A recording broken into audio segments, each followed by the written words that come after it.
നമസ്കാരം സുഹൃത്തുക്കളെ. അങ്ങനെ ഒരു വലിയ ഇടവേളയ്ക്ക് ശേഷം ഇത് രാഹുൽ പീഡിപ്പിച്ചു എന്ന് പറയുന്ന പെണ്ണിന്റെ ഭർത്താവല്ല. പെണ്ണിന്റെ ഭർത്താവ് കുറച്ച് കാര്യങ്ങൾ പറയുന്നുണ്ട്. അതിപ്പോൾ ഞാൻ സൈഡിൽ വെച്ച് തരാം. ഇത് വേറെ ഒരാളാണ്. ഇദ്ദേഹവും കുറച്ച് കാര്യങ്ങൾ പറയുന്നുണ്ട്. ഈ കാര്യം കൂടി നമ്മളിന്ന് ചർച്ച ചെയ്യുന്നു. ഓക്കെ, അതായത് രാഹുൽ പീഡിപ്പിച്ചു എന്ന് പറയുന്ന പെണ്ണിന്റെ ഭർത്താവ് പച്ചക്കളവ് കുറച്ച് പറയുന്നുണ്ട്. അതിനുള്ള ചുട്ട മറുപടിയാണ് ഞാൻ ഇന്ന് കൊടുക്കാൻ പോകുന്നത്. അതിനു മുമ്പ് ഒരു കാര്യം പറയുകയാണ്. അതായത് CPM-ന്റെ സഖാക്കൾ എൻ്റെ യൂട്യൂബ് ചാനൽ ഇല്ലാതാക്കാൻ ശ്രമിക്കുകയാണ്. ഇന്നലെ 3 നോട്ടിഫിക്കേഷനാണ് എനിക്ക് വന്നത്. അതായത് നിരന്തരം എൻ്റെ ചാനലിനെ ഇല്ലാതാക്കാനാണ് ശ്രമിക്കുന്നത്. ഒരൊറ്റ കാര്യം പറയുകയാണ്, ചാനൽ ഒന്ന് സബ്സ്ക്രൈബ് ചെയ്ത് സഹായിക്കണം. 100K സബ്ബായാൽ പിന്നെ ഉമ്മാർ കളിച്ചാൽ ഒന്നും നടക്കൂല. അതുകൊണ്ട് ഒന്ന് സബ്സ്ക്രൈബ് ചെയ്യണേ. അപ്പോൾ നമുക്ക് എന്താണ് രാഹുൽ പീഡിപ്പിച്ചു എന്ന് പറയുന്ന പെണ്ണിൻ്റെ ഭർത്താവ് പറയാനുള്ളത്? ആ ചങ്ങായിയോട് ആദ്യം ഒരു കാര്യം പറയുകയാണ്. നമ്മുടെ രാഹുൽ കഷ്ടപ്പെട്ട് എങ്ങനെയെങ്കിലും രാഹുലിന് സീറ്റ് കൊടുക്കുന്നു എന്ന് അറിയുമ്പോൾ വീണ്ടും വന്നിട്ടുണ്ട് നെറികെട്ടവൻ, വൃത്തികെട്ടവൻ. അങ്ങനെ തന്നെ ഞാൻ പറയുകയാണ്. അതായത് നമുക്ക് ഒന്നൊന്നായിട്ട് കേട്ടുകൊണ്ട് മറുപടി കൊടുക്കാം. ഓക്കെ, യഥാർത്ഥ ഇര താനാണ് എന്നാണ് ഈ പരാതിയിൽ പറയുന്നത്. ഇക്ബാൽ അറക്കൽ നമുക്കൊപ്പം ഉണ്ട്. ഇക്ബാൽ അറക്കൽ, പരാതിക്കാരിയുടെ ഭർത്താവുമായി സംസാരിച്ചിരുന്നോ? എന്താണ് നീക്കം?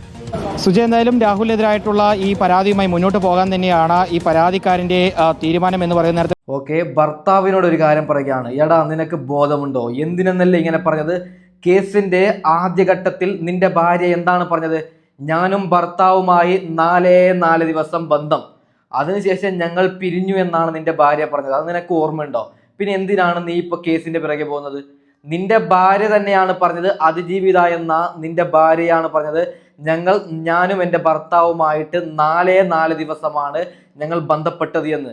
അതിനുശേഷമാണ് ഞാൻ രാഹുലിനെ സ്നേഹിക്കാൻ തുടങ്ങിയത് എന്നാണ് നിന്റെ ഭാര്യ പറഞ്ഞത്. ഒരു കാര്യം നീ ഓർത്തോ ഭർത്താവേ, അതായത് നിന്റെ ഭാര്യ വീട്ടിൽ നീ ഉള്ള കാര്യം രാഹുലിനോട് പറഞ്ഞില്ല. അതായത് വീട്ടിൽ ഭർത്താവുള്ള കാര്യം രാഹുലിനോട് പറയാതെയാണ് നിന്റെ ഭാര്യ സ്നേഹം, പ്രണയം നടിച്ചത്. ആ കാര്യം നീ മനസ്സിലാക്കുന്നത് നല്ലതാണ്. ഓക്കെ, അതിനെക്കുറിച്ച് നിന്റെ ഭാര്യയോട് ചോദിച്ചപ്പോൾ നിന്റെ ഭാര്യ പറഞ്ഞത്, ഞാനും എൻ്റെ ഭർത്താവും ഡിവോഴ്സാണ്, വെറും 4 ദിവസം എന്നാണ് പറഞ്ഞത്. നിനക്ക് ഓർമ്മ ഉണ്ടോ ഭർത്താവെ? ഓക്കെ, ഭർത്താവ് പറയുന്ന ബാക്കി കൂടി കേട്ട് നോക്കാം. അപ്പോൾ പ്രസാദ് എല്ലാം പറഞ്ഞതുപോലെ ഈ രണ്ടുപേർക്കും ഇടയിലുള്ള പ്രശ്നങ്ങൾ പരിഹരിക്കാൻ എന്നോളം ആണ് രാഹുൽ ഇടപെടുന്നു എന്ന രീതിയിലുള്ള ഒരു കാര്യമാണ് പറയുന്നത്. പക്ഷേ തന്നോട് ഈ കാര്യങ്ങളൊന്നും, ഒരു പ്രശ്നം പരിഹരിക്കാനായിരുന്നെങ്കിൽ എന്തുകൊണ്ട് തന്നെ ബന്ധപ്പെടാതെ ഈ യുവതിയെ മാത്രം ബന്ധപ്പെട്ടു രാഹുൽ എന്ന രീതിയിലുള്ള ചോദ്യങ്ങൾ ഉൾപ്പെടെ ഈ യുവാവ് പരാതിയിൽ ചോദിക്കുന്നു. എടാ ഭർത്താവ്, ഒരു കാര്യം പറയുകയാണ്. രാഹുൽ ഒരു മനുഷ്യരിടാ. അതായത് രാഹുൽ ഇപ്പൊ കേസ്, അതായത് പൊങ്ങുന്നില്ല കേസ്, രണ്ടാമത്തെ കേസ് ഇല്ല. ആദ്യ കേസിൽ ആ പെണ്ണിന്റെ ഭാഗത്താണ് തെറ്റ് മുഴുവനുള്ളത്. പെണ്ണാണ് രാഹുലിനെ പ്രണയം നടിച്ചത്. അതുകൊണ്ട് രാഹുലിനെ എങ്ങനെയെങ്കിലും പൂട്ടിക്കണം. അതിന് ഇപ്പോൾ വീണ്ടും ഇറങ്ങിയ നമുക്ക് പറയാം. ഞാൻ പേഴ്സണലി വിചാരിക്കും, അതായത് ഈ ഭർത്താവിന് ഇപ്പോൾ ഒരു 10-20 ലക്ഷം കൊടുത്തിട്ട് കേസ് കൊടുക്കുന്നു പോയി പറഞ്ഞായിരിക്കും. ഇതൊന്നും കായൂല. ഓക്കെ, അത് പെണ്ണിന്റെ സമ്മതത്തോടെയാണ് രാഹുൽ ശാരീരികമായി ബന്ധപ്പെട്ടത്. വീണ്ടും ഒരു കാര്യം പറയുകയാണ്, രാഹുലിന് അറിയില്ലായിരുന്നു. ആ പെണ്ണിന് ഭർത്താവുള്ള കാര്യം രാഹുലിന് അറിയില്ലായിരുന്നു. അതിനോടൊപ്പം തന്നെ ഏറ്റവും പ്രധാനപരമായിട്ടുള്ള ഒരു കാര്യം ഈ പരാതിയിൽ പറയുന്നത്, ഇത്തരത്തിൽ അവിഹിതത്തിൽ ഉണ്ടായ ഒരു കുഞ്ഞ്, ആ കുഞ്ഞിന്റെ പിതൃത്വം അത് തന്റെ മേലിൽ ചാർത്താനുള്ള ശ്രമങ്ങൾ ഉൾപ്പെടെ രാഹുൽ മാങ്കൂട്ടത്തിൽ, അത്തരത്തിലുള്ള ശ്രമങ്ങൾ ഉൾപ്പെടെ രാഹുൽ മാങ്കൂട്ടത്തിൽ നടത്തിയിട്ടുണ്ട്. ഇതെല്ലാം എന്ത് സന്ദേശമാണ് സമൂഹത്തിന് നൽകുന്നത് എന്നുൾപ്പെടെ. അല്ലടാ, സമൂഹത്തിന് എന്തിനാണ് ഇത് നൽകേണ്ടത്? നിങ്ങളുടെ കുടുംബ പ്രശ്നം നിങ്ങളുടെ കുടുംബത്തിൽ തീർക്കണം. ഇപ്പോൾ ഒരു കാര്യം പറയുകയാണ്, ഇപ്പം ഞാൻ പേഴ്സണലി കല്യാണം കഴിച്ചിട്ടില്ല. നിങ്ങൾ കല്യാണം കഴിച്ചവരാണെങ്കിൽ നിങ്ങളുടെ ഭാര്യമാർ വേറൊരുത്തൻ്റെ കൂടെ പോകുന്നുണ്ടെങ്കിൽ അത് നിങ്ങളുടെ പ്രശ്നമാണ്. ഉള്ളത് ഓപ്പണായി തന്നെ ഞാൻ പറയും. അതായത് അവൾക്ക് സമൃദ്ധി, അതായത് അവൾക്ക് തൃപ്തി കിട്ടുന്നില്ലെങ്കിൽ വേറൊരുത്തൻ്റെ കൂടെ പോകും. അല്ല, ഞാൻ ഇവനെ ചെറുതാക്കിയതല്ല, ഉള്ള നാട്ടിൽ നടക്കുന്ന കാര്യമാണ് ഞാൻ പറഞ്ഞത്. ഒന്നെങ്കിൽ ആ ഭർത്താവ് പറയാൻ വേണ്ടി ഞാൻ പറയുകയാണ്, ഒന്നെങ്കിൽ നിന്റെ ഭാര്യ നിന്നെ ചതിച്ചത്, അതല്ലെങ്കിൽ നിന്റെ ഭാര്യ ആരുടെ കയ്യിൽ നിന്നോ പൈസ മേടിച്ച് രാഹുലിനെ പ്രണയം നടിച്ച് ഇങ്ങനെ കൊടുക്കാൻ വേണ്ടി നിന്റെ ഭാര്യ ചെയ്തതാണ്. അല്ലെങ്കിൽ നിന്റെ ഭാര്യയ്ക്ക് നീയുമായിട്ട്, അതായത് ഒന്നും പൊരുത്തപ്പെടുന്നില്ല, അതുകൊണ്ട് രാഹുലിനെ എങ്ങനെയെങ്കിലും പ്രണയിച്ച് രാഹുലിൻ്റെ ഒപ്പം ജീവിക്കാമെന്ന് അവൾ വിചാരിച്ച് കാണും. ഓക്കെ, അവസാനം ആരോ പൈസ കൊടുത്ത് അങ്ങനെ ഇതിനെന്തോ കളിയുണ്ടോ? ഈ ഗ്രൗണ്ടിൽ എന്തോ ഒരു കളി ഉറപ്പായിട്ടുണ്ട് പറയുന്നുണ്ട്. ഏതായാലും രാഹുലിനെതിരെ BNS 84 പ്രകാരം കേസെടുക്കണം എന്നുള്ളതാണ് ഈ യുവതിയുടെ ഭർത്താവ് ഇപ്പോൾ പറയുന്നത്. മാത്രമല്ല, തനിക്കും തന്റെ കുടുംബത്തിനും വലിയ രീതിയിലുള്ള ഒരു മാനനഷ്ടമാണ് സംഭവിച്ചിട്ടുള്ളത് രാഹുലിന്റെ ഈ പ്രവൃത്തിയിലൂടെ. ഒരു കാര്യം പറയുകയാണ് എൻ്റെ പൊന്നു ഭർത്താവ്, രാഹുലിന്റെ കാര്യം അങ്ങനെയല്ലേ. രാഹുലിന്റെ ജീവിതം ഇല്ലാതായില്ലേ, രാഹുലിന്റെ സ്ഥാനം ഇല്ലാതായില്ലേ, രാഹുലിന്റെ എല്ലാം ഇല്ലാതായില്ലേ. നിങ്ങൾക്ക് മാത്രമല്ല, രാഹുലിനും അവിടെ ഇല്ലാതായി. അതായത് എല്ലാത്തിനും നിങ്ങളുടെ ഭാര്യയുടെ പ്രതിയാണ്. ഭാര്യ, അതായത് ഞാനൊരു കാര്യം പറയുകയാണ് ഈ ഭർത്താവിനോട്. നിങ്ങളുടെ ഭാര്യ റോഡ് സൈഡിലൂടെ നടന്നു പോകുമ്പോൾ രാഹുൽ കാറിൽ ക്രൂരമായി വലിച്ചിട്ട് പീഡിപ്പിച്ചെങ്കിൽ നമുക്ക് പറയാം ഇങ്ങനെയൊക്കെ.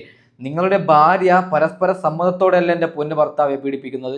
അതായത് പാവം രാഹുൽ വിചാരിക്കുന്നത് എന്താണ്, ഇവളെ ഞാൻ ലൈഫ് പാർട്ട്ണർ ആക്കുമെന്ന് വിചാരിച്ചിട്ടാണ് രാഹുൽ പീഡിപ്പിക്കുന്നത്, ശാരീരികമായി ബന്ധപ്പെടുന്നത്. ആ കാര്യം കൂടി നിങ്ങൾ മനസ്സിലാക്കണം. ഓക്കെ, നമ്മളൊക്കെ ആണുങ്ങളല്ലേ, നമുക്ക് മനസ്സിലാവൂലേ. അതുകൊണ്ട് തന്നെ രാഹുലിനെതിരെ കടുത്ത നടപടി വേണമെന്നും പറയുന്നു. വിവാഹിതയാണെന്ന് അറിഞ്ഞിട്ടും രാഹുൽ തന്റെ ഭാര്യയുമായി വഴിവിട്ട ബന്ധം സ്ഥാപിച്ചു. തന്റെ അസാന്നിധ്യം അവസരമാക്കി രാഹുൽ പരാതിക്കാരിയെ വശീകരിക്കുകയും സമീപിക്കുകയുമായിരുന്നു.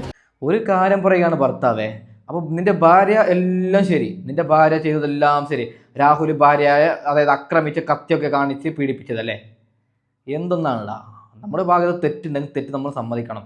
ഒരൊറ്റ കാര്യം പറയുകയാണ്, അതായത് നമ്മുടെ രാഹുലിന് സീറ്റ് കൊടുക്കുന്നു എന്ന് ഇപ്പോൾ ഏകദേശം 90% രാഹുലിന് പാലക്കാടിൽ സീറ്റ് കിട്ടുമെന്ന് അങ്ങനെ ഒരു ധാരണയായി. അപ്പോൾ ആരോ പൈസ കൊടുപ്പിച്ച് വീണ്ടും രാഹുലിനെ നെഗറ്റീവ് കൊണ്ടുവരികയാണ്. എന്താണടാ, നിനക്കൊക്കെ ജീവിക്കേണ്ടടാ, ദൈവമുണ്ട് മോനെ. ഉറപ്പായിട്ടും പറയുകയാണ്, അവസാനം അതായത് ചാവുന്ന സമയത്ത് നല്ല രീതിയിൽ ചാവൂല എന്ന് ഞാൻ പറയുകയാണ്.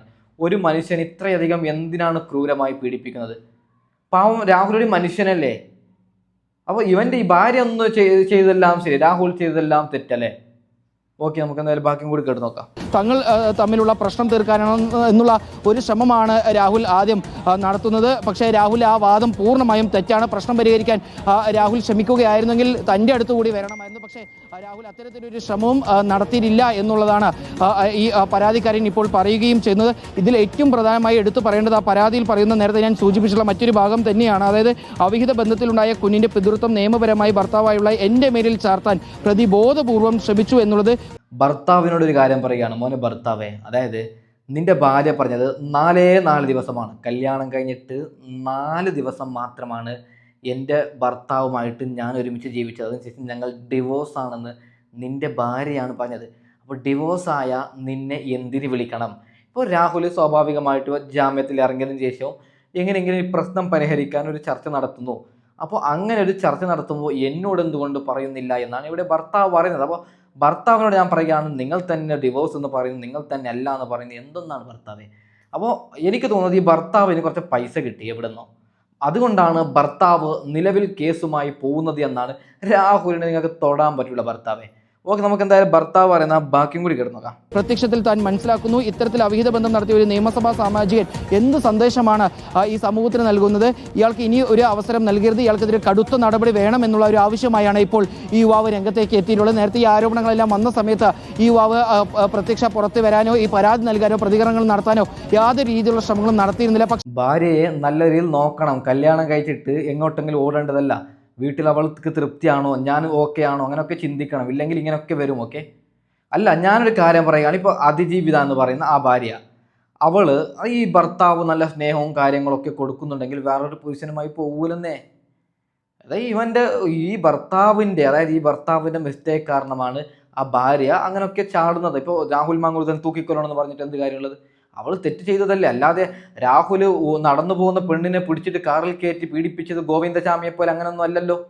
എന്തൊന്നാണ് ഭായി? അതായത് രാഹുൽ പാവം, രാഹുലിൻ്റെ ഓഡിയോ ക്ലിപ്പ് നിങ്ങൾ കേട്ടതല്ലേ, കുഞ്ഞ് വേണമെന്ന് പറയുന്നതിൻ്റെ അർത്ഥം എന്താണ്? ജീവിതകാലം മുഴുവൻ എനിക്ക് നിൻ്റെ കൂടെ ജീവിക്കണം, ഇല്ലെങ്കിൽ കുഞ്ഞെന്തിനാണ് മെഡിക്കൽ ഷോപ്പിൽ 15 രൂപ കൊടുത്താൽ കോണ്ടം കിട്ടുന്നില്ലേ? കോണ്ടം അല്ല, ഈ വിഷയം ചർച്ച ചെയ്യുമ്പോൾ നമുക്ക് ഇങ്ങനെ പറയേണ്ടി വരുന്നുണ്ട്. അപ്പോൾ ഈ കാര്യങ്ങളൊക്കെ ഭർത്താവ് ഒന്നും കൂടി ആലോചിക്കേണ്ടത് നല്ലതാണ്. ഓക്കെ, നമുക്ക് എന്തായാലും ബാക്കിയും കൂടി കേട്ട് നോക്കാം. പക്ഷേ ഇപ്പോൾ വലിയ രീതിയിൽ സമൂഹത്തിൽ നിന്ന് ഉൾപ്പെടെ തങ്ങൾക്ക് വലിയ രീതിയിൽ ബുദ്ധിമുട്ടുണ്ടാകുന്നു. കാരണം തൻ്റെ ഫോട്ടോ ഉൾപ്പെടെ പ്രചരിപ്പിച്ചുകൊണ്ട് താൻ മോശക്കാരനാണെന്ന് വരുത്തി തീർക്കാനുള്ള ഒരു ശ്രമം സമൂഹത്തിൻ്റെ ഒരു ഭാഗത്ത് നടക്കുന്നു. പ്രത്യേകിച്ച് ഏത് ചാനലിലാണ് നിൻ്റെ ഫോട്ടോ വന്നത് അതൊന്ന് പറയുമോ?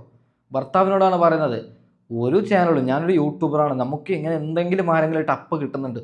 ഒരാളും ഈ ഭർത്താവിൻ്റെ ഒരു ഫോട്ടോ പോയിട്ട്, ഒരു അഡ്രസ്സ് പോയിട്ട്, ഒരു പേര് പോലും പറഞ്ഞിട്ടില്ല. എന്തൊന്നാണ് ഭർത്താവേ? വെറുതെ എന്തൊക്കെയോ എഴുതണ ഭർത്താവേ. ഇതൊക്കെ ഇലക്ഷനാണ്, രാഹുലിനെ സീറ്റ് കൊടുക്കുന്നു എന്നറിയുമ്പോൾ CPM ഇറക്കിയ പുതിയ ഒരു സംഭവമാണ് ഈ ഭർത്താവ്. ഓക്കെ, അതായത് CPM രാഹുലിനെ പേടിക്കുന്നുണ്ട്. സീറ്റ് കിട്ടിക്കഴിഞ്ഞാൽ, അതായത് രാഹുൽ അങ്ങനത്തെ ഒരു വലിയൊരു നേതാവാണ്. ഓക്കെ, ഇപ്പം ഇങ്ങനെ ഈ ഒരു വിഷയം 2-3 ചർച്ച ചെയ്താൽ രാഹുലിൻ്റെ സീറ്റ് കൊടുക്കാൻ പറ്റില്ലല്ലോ, രാഹുലിൻ്റെ സീറ്റ്. ഓക്കെ, നമുക്ക് എന്തായാലും ബാക്കിയും കൂടി കേട്ട് നോക്കാം. സൈബർ അടുത്ത് അത്തരത്തിൽ തന്നെ മോശക്കാരനാക്കാനുള്ള ഒരു ശ്രമങ്ങൾ നടക്കുന്നുണ്ട്. അതുകൊണ്ടാണ് താനിപ്പോൾ ഇത്തരത്തിലൊരു പരാതി നൽകാൻ വരേണ്ടി വന്നത് എന്നുള്ളതാണ് ഇപ്പോൾ ആ യുവാവ് ഇപ്പോൾ പറയുകയും ചെയ്യുന്നത്. ഏതായാലും ഇപ്പോൾ DGPക്കാണ് ഇപ്പോൾ ഈ യുവാവ് പരാതി നൽകിയിട്ടുള്ളത്. ആ പരാതിയുടെ മുകളിൽ രാഹുലിനെതിരെ കടുത്ത നടപടി വേണമെന്നാണ് യുവാവിൻ്റെ ആവശ്യം. അവന് ദൈവം കൊടുക്കും. ഞാൻ ആ യുവാവിന്, ആ ഭർത്താവിന് ദൈവം കൊടുക്കും. അതായത് നമ്മൾ ചിന്തിക്കണ്ടേ, എൻ്റെ ഭാര്യയുടെ ഭാഗത്ത് തെറ്റുണ്ട് എന്തിനാണ് പൈസ ആന്ന് പോകുന്നത്? ആ ഭർത്താവ് കാണുന്നുണ്ടെങ്കിൽ ഒരു കാര്യം പറയുകയാണ്, 10, 20 ഒരുപക്ഷെ 1 കോടി കിട്ടിയിട്ടുണ്ടാവും ഭർത്താവ്, പൈസ ആവും പോവും. ഒരുത്തിൻ്റെ ജീവിതം വെച്ച് കളിച്ചാൽ ഇപ്പം തന്നെ കിട്ടും. നീ നോക്ക്, ഒരു 2-3 മാസത്തോളം നിൻ്റെ ജീവിതത്തിൽ ഒരു നല്ലൊരു ഹോസ്പിറ്റൽ കേസ് ആയി കഴിഞ്ഞാൽ 1 കോടി ഒറ്റ സെക്കൻഡിൽ തീരും. അതായത് ഒരുത്തിൻ്റെ ആ രാഹുലിൻ്റെ ജീവിതം, രാഹുലിൻ്റെ അമ്മ, രാഹുലിൻ്റെ പെങ്ങന്മാർ, അവരുടെ ഒരു പ്രാർത്ഥന, അതൊന്നും നീ കാണണ്ടേ ഭർത്താവ്? നിന്റെ ഭാര്യ ചെയ്തത് തെറ്റ്. ഒരാൾക്കും ഒരു ലോകത്തും ഒരാളിനും അങ്ങനെ ഒരു ഗതി വരരുത്. അതായത് വേറൊരു പുരുഷൻ്റെ കൂടെ നമ്മുടെ ഭാര്യമാർ പോകുന്നു എന്ന് പറയുമ്പോൾ അത് ഭയങ്കര തെറ്റ് തന്നെയാണ്. പക്ഷെ അവിടെ ഭാര്യയുടെ ഭാഗവും തെറ്റുണ്ട്, അതും കൂടി മനസ്സിലാക്കണം. ഓക്കെ, അതൊക്കെ മനസ്സിലാക്കണം എൻ്റെ പൊന്നു ഭർത്താവ്. അപ്പോൾ ഒരാൾ നല്ല രീതിയിൽ പറയുന്നുണ്ട് കോൺഗ്രസ് പാർട്ടിയിൽ എന്താണ് നിലവിൽ നടക്കുന്നതെന്ന് ക്ലിയറായി കൃത്യമായി പറയുന്നത്. നമുക്കതൊന്നായി കേട്ട് നോക്കാം. നമസ്കാരം സുഹൃത്തുക്കളെ. അങ്ങനെ ഒരു വലിയ ഇടവേളയ്ക്ക് ശേഷം രാഹുൽ മാങ്കൂട്ടത്തിലിന്റെ വാർത്തകൾ വീണ്ടും വരികയാണ്. ഇലക്ഷൻ അടുത്തു. രാഹുൽ മാങ്കൂട്ടത്തിലിന്റെ ജനപ്രീതി കോൺഗ്രസിലെ മുതിർന്ന നേതാക്കൾക്ക് തന്നെ പിടിക്കുന്നില്ല. കണ്ടില്ലേ, 2 ദിവസമായിട്ട് പട്ടി ഷോകൾ ഇറങ്ങുന്നത്. നിങ്ങളെന്താ എല്ലാവരും വിചാരിക്കുന്നത് ഈ കോൺഗ്രസ്സുകാർ നന്നാവുന്നത്? എപ്പെങ്കിലും കോൺഗ്രസ്സുകാർ നന്നായ ചരിത്രം ഉണ്ടായിട്ടുണ്ടോ? ഇലക്ഷൻ ഇങ്ങോട്ട് വരട്ടെ, തമ്മത്തല്ല തുടങ്ങൂലേ? ഇപ്പൊ ആര് വന്ന് ന്യായീകരിച്ചാലും സംഭവിക്കാൻ പോകുന്ന പറഞ്ഞാൽ ഇലക്ഷൻ പ്രഖ്യാപിക്കുമ്പോൾ എല്ലാവർക്കും ഇപ്പം അറിയാലോ, ഒരു 1/2 ഡസനോളം പേർ മുഖ്യമന്ത്രി കുപ്പായത്തിനാണ് എന്നു ഇങ്ങനെ സ്ഥാനത്തിന് വേണ്ടിയിട്ട്, സ്ഥാനമാനങ്ങൾക്ക് വേണ്ടി, സീറ്റിന് വേണ്ടിയിട്ട് തമ്മിത്തല്ലിപ്പം തുടങ്ങും. അപ്പോൾ യൂത്ത് കോൺഗ്രസിന്റെ മുൻ അധ്യക്ഷനായ ഈ രാഹുൽ മാങ്കൂട്ടത്തിൽ, കോൺഗ്രസിന് തന്നെ ഒരു എനർജി ആയിരുന്നു രാഹുൽ മാങ്കൂട്ടത്തിൽ. ആ ഒരു ഗ്യാങ് എന്ന് പറയുന്നത് കോൺഗ്രസിന് തന്നെ ചത്തു കടന്ന കോൺഗ്രസിന് ഒരു ഉണർവ് നേടിക്കൊടുത്ത ഒരാളാണ് രാഹുൽ മാങ്കൂട്ടത്തിലും. അല്ലെങ്കിൽ ആ രാഹുൽ മാങ്കൂട്ടത്തിൽ ഉണ്ടാകുമ്പോൾ യൂത്ത് കോൺഗ്രസും ഒരു സംശയമില്ല. ഇപ്പോഴും ഉണ്ടല്ലോ. ഇപ്പൊ എവിടെയാണ് ആ പ്രസിഡന്റ് വന്നിട്ട് എന്തൊക്കെ പറയാം? ആരും വല്ല കേൾക്കുന്നുണ്ടാ? ഓരോരാൾക്ക് ഓരോ സ്ഥാനത്തിരിക്കുമ്പോൾ രാഹുൽ മാങ്കൂട്ടത്തിൽ എന്ത് ചെയ്തു തെറ്റാതൊന്നും അതിനെക്കുറിച്ച് ഞാൻ പറയുന്നില്ല. തെറ്റായിട്ടുണ്ടാവും, അതൊക്കെ കോടതി വരട്ടെ. ഇപ്പൊ എന്താ വീണ്ടും 2 ദിവസമായിട്ട് രാഹുൽ, പാലക്കാടത്തെ ജനതകൾ ഒരുപാട് ആൾക്കാർ വന്ന് കമന്റ് ചെയ്യുന്നു, രാഹുൽ എന്നെ ജയിക്കും, രാഹുൽ ജയിക്കും. ആ ഒരു സംഭവം കേട്ടു, വീണ്ടും വന്നു അടുത്ത കേസ്. അത് നേരെ നമ്മൾ ഇവരിൽ നിന്നും കേസൊന്നും ഈ പോലീസ് സ്റ്റേഷൻ, നമ്മളെല്ലാം എന്തെങ്കിലും സംഭവിച്ചവിടെ അടുത്ത പോലീസ് സ്റ്റേഷനിലെ പരാതി കൊടുക്കുക. ഇവരൊക്കെ നേരെ മുഖ്യമന്ത്രിക്കും DGPക്കും ഡയറക്റ്റ് ആണ് ഇവരെ ലിങ്ക്. ഇവരാടേ പോയി പരാതി കൊടുക്കുമല്ലോ. എന്താല്ലേ സെറ്റപ്പ് കണ്ട? 2 ദിവസമായിട്ട് മാധ്യമങ്ങളിലും സോഷ്യൽ മീഡിയയിലെല്ലാം രാഹുൽ മാങ്കൂട്ടത്തിൽ നിറഞ്ഞു. ഇലക്ഷൻ ചർച്ച തുടങ്ങി, വീണ്ടും അടുത്ത കേസും പൊക്കിയിട്ട് വന്നു. കഷ്ടം. ആർക്കൊന്നും മനസ്സിലാവില്ല. ഇതൊരിക്കലും രാഷ്ട്രീയമായ ഒരു സംഭവമല്ല. ഇതിൽ രാഷ്ട്രീയ കളിയില്ല. ഇതിൽ എതിർ പാർട്ടിക്കാരും അല്ലെങ്കിൽ സ്വന്തം പാർട്ടിയിലെ പാളയത്തിലെ മുടി നരച്ചവരും ഇല്ല, ആരുമില്ല. 60 കഴിഞ്ഞവരൊന്നും ഇതിന്റെ പിന്നിലില്ല. 100% ശരിയാണ് ഇങ്ങനെ പറഞ്ഞതൊക്കെ അല്ലേ? അതായത് രമേശ് ചെന്നിത്തല, മുരളീധരൻ, ഇവരൊക്കെയാണ് ആദ്യം കോൺഗ്രസ് പറയുന്നത് ഓടിക്കേണ്ടത്. ഞാൻ പറയുകയാണ്, രമേശ് ചെന്നിത്തല നോക്കിയാൽ മുരളീധരൻ വെറും ചെറ്റയാണ്, നാറിയാണ് മുരളീധരൻ. ഓക്കെ, മുരളീധരൻ എന്ന് പറയുന്ന ആ നേതാവുണ്ടല്ലോ, അവനെയാണ് എത്രയും പെട്ടെന്ന് കോൺഗ്രസ് നിന്ന് പുറത്താക്കേണ്ടത്. അവനാണ് ഭയങ്കര എതിർപ്പ് രാഹുൽ മാങ്കൂട്ടത്തിന് സീറ്റ് കൊടുക്കുന്നത്. നാണവും മാനവും ഇല്ലാത്തവൻ മുരളീധരൻ എന്നേ ഞാൻ പറയാം. ഓക്കെ, അപ്പോൾ ഇതാണ് തൽക്കാലം ഞാൻ വൈൻഡപ്പ് ചെയ്യണം. അടുത്ത വീഡിയോ വരാം.